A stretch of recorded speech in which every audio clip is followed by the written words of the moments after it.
လော်ဟီမာတင်ရဲ့ပတ်ထရီယော့ဒုံးကျည်တဲ့အရေးအသွေးထက်အရေးအတွက်ကို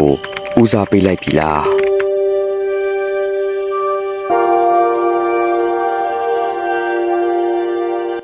ဒီနေ့ခေတ်ကမ္ဘာစစ်မြေပြင်တွေဖြစ်တဲ့ယူကရိန်းနဲ့အရှေ့အလယ်ပိုင်းဒေသတွေမှာအမေရိကန်နဲ့သူ့ရဲ့မဟာမိတ်နိုင်ငံတွေကိုဘေးကင်းအောင်ကာကွယ်ပေးနေတဲ့အဓိကဒိုင်းလွှာကြီးတစ်ခုရှိပါတယ်အဲ့ဒါကတော့ကမ္ဘာနာမည်အကြီးဆုံး Patriot Air Defense System လို့ခေါ်တဲ့လေကြောင်းရန်ကာကွယ်စနစ်ပါပဲဒါပေမဲ့ဒီစူပါဒိုင်းလွှာကြီးမှာအလွန်ကြီးမားတဲ့ဟာကွက်တစ်ခုရှိနေပါတယ်အဲ့ဒါကတော့ပတ်3 MSE လို့ခေါ်တဲ့ကြားဖြတ်ဒုံးကျည်တစ်စင်းလေးကိုတင်အမေရိကန်ဒေါ်လာ4 သန်းကနေ5 သန်းဝန်းကျင်အထိကုန်ကျနေတာပါပဲစစ်ပွဲအတွင်းမှာရန်သူက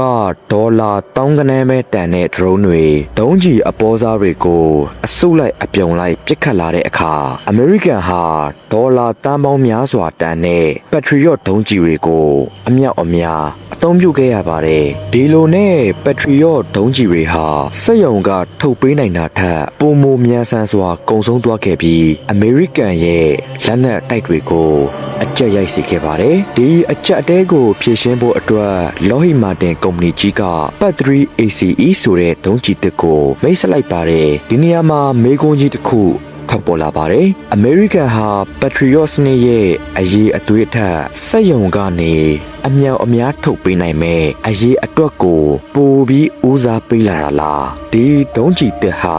ခေတ်သစ်စစ်ပွဲရဲ့ကစားကွက်ကိုဘယ်လိုပြောင်းလဲပြင်မလဲဒီနေ့ဗီဒီယိုမှာတော့လော်ဟီမာတင်ရဲ့ပတ်3 ACE ဆိုတဲ့ဒုံးကျည်တစ်အကြောင်းအသေးစိတ်သုံးသပ်တင်ဆက်ပေးသွားမှာပါ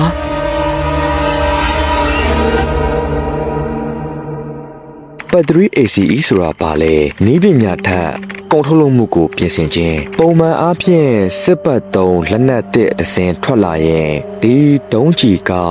အရင်ကထက်ပိုဝေးပစ်နိုင်တဲ့အတန်ထက်ပိုမြန်နေပိုပြီးဖြက်စီးအားပြင်းနေဆိုတဲ့စွမ်းဆောင်ရည်ပိုင်းကိုအဓိကကြွားလွန်ထုတ်လေရှိကြပါတယ်ဒါပေမဲ့ပတ်3 ACE မှာတော့လော်ဟီမာတင်ရဲ့အဓိကဦးတည်ချက်ကအဲ့ဒါမဟုတ်ပါဘူးသူတို့ရဲ့အဓိကပန်းတိုင်ကထုတ်လုပ်စရိတ်ကိုတက်တာစီဖို့နဲ့ထုတ်လုပ်မှုအရှိန်အဟုန်ကိုမြင့်တင်ဖို့ဖြစ်ပါတယ်ဒါကိုဘယ်လိုလုပ်တယ်လဲဆိုရင်ဒုံးကျည်ရဲ့အစိပ်ပိုင်းဆိုင်ရာဒီဇိုင်းအသစ်ကိုပြန်လဲဆွဲထုတ်လိုက်ပါတယ်စက်ရုံမှာထုတ်လုပ်ရခက်ခဲရှုပ်ထွေးတဲ့အစိပ်အပိုင်းတွေကိုရိုးရှင်းအောင်ပြင်ဆင်လိုက်ပါတယ်ပြီးတော့ 3D printing နဲ့ automation နည်းပညာတွေကို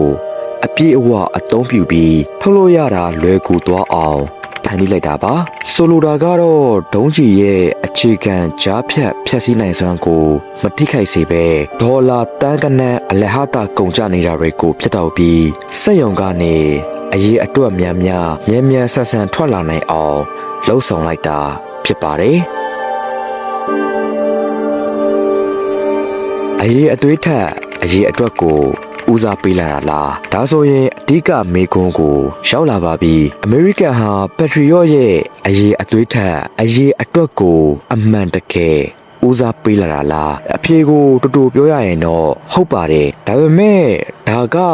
စုပ်ယုပ်သွားတာမဟုတ်ပဲခေတ်သစ်စစ်ပွဲရဲ့အရှင်အဟုန်ကိုအမိလိုက်ဖို့ဘျူဟာပြောင်းလိုက်တာဖြစ်ပါတယ်အကြောင်းကတော့ရုရှားနဲ့အီရန်ရဲ့စစ်ရေးဗျူဟာကိုကြည့်ပါသူတို့ဟာတာလွန်စမ်းပြတဲ့ဒုံးကျည်တစ်စင်းနှစ်စင်းနဲ့တိုက်ခိုက်တာမဟုတ်ပါဘူးစေတနာဝန်ထမ်းတွေအတွက်ထုတ်ထားတဲ့အပေါ်စားဒရုန်းထောက်ပေါင်းများစွာကုန်ကျစရိတ်တတဲ့ခရုဒုံးကျည်တွေကိုအုပ်စုလိုက်ပစ်ခတ်တဲ့အုပ်စုလိုက်တိုက်ခိုက်မှုနည်းဗျူဟာကိုသုံးနေတာပါအမေရိကန်ရဲ့လက်ရှိပတ်ထရီယော့ဒုံးကျည်တွေဟာနီးပညာအရအရန်တောက်တင်ပြီး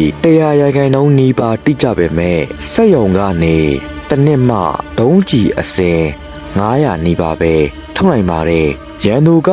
တစ်လကိုဒရုန်းနဲ့ဒုံးကျည်အစင်1000ပစ်နေချိန်မှာအမေရိကန်က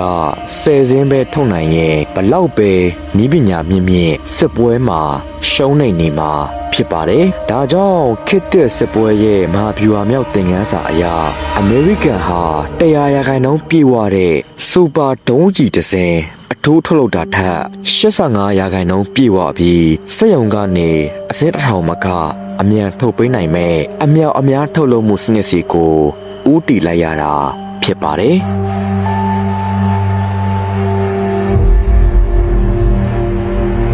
စက်မှုအခြေခံစနစ်ကိုပြန်လည်တည်ဆောက်ခြင်းပတ်3 ACE ကိုဖန်တီးရခြင်းရဲ့နောက်ကွယ်မှာပုံမနှဆိုင်တဲ့ပထဝီနိုင်ငံရေးမဟာဗျူဟာတရက်ရှိနေပါတယ်အဲ့ဒါကတော့ကာကွယ်ရေးစက်မှုအခြေခံစနစ်ကိုအဆင့်မြင့်တင်ခြင်းမှာပဲလွန်ခဲ့တဲ့ဆယ်စုနှစ်နှစ်ခုအတွင်းအမေရိကန်ဟာအာဖဂန်နစ္စတန်နဲ့အီရတ်တို့လို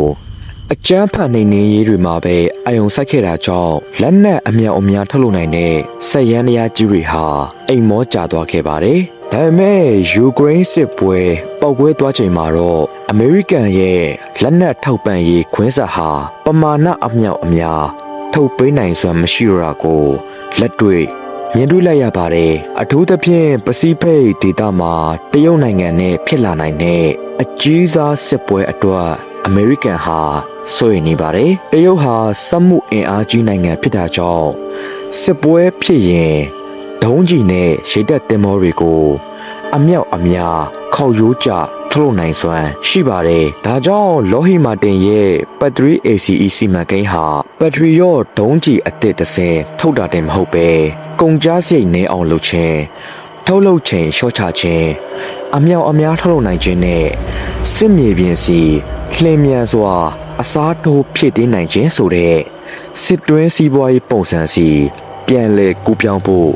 စက်ရုံတွေကိုလေ့ကျင့်ပေးလိုက်တာဖြစ်ပါတယ်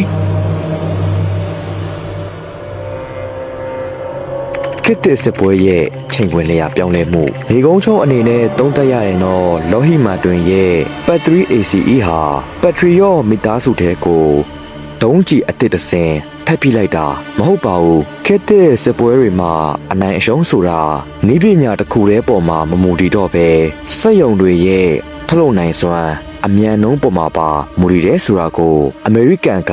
လက်ခံလိုက်တဲ့တတိပါပဲအမေရိကန်ဟာအရေးအသွေးကိုစွန့်လွတ်လိုက်တာမဟုတ်ပါဘူးဒါပေမဲ့အရေးအတွက်မရှိရင်အရေးအသွေးဟာစစ်မြေပြင်မှာရေရှည်မရက်တည်နိုင်ဘူးဆိုတာကိုသဘောပေါက်သွားခဲ့ပါပြီပြည်သက်ကြီးကဘယ်လိုထင်ပါသလဲ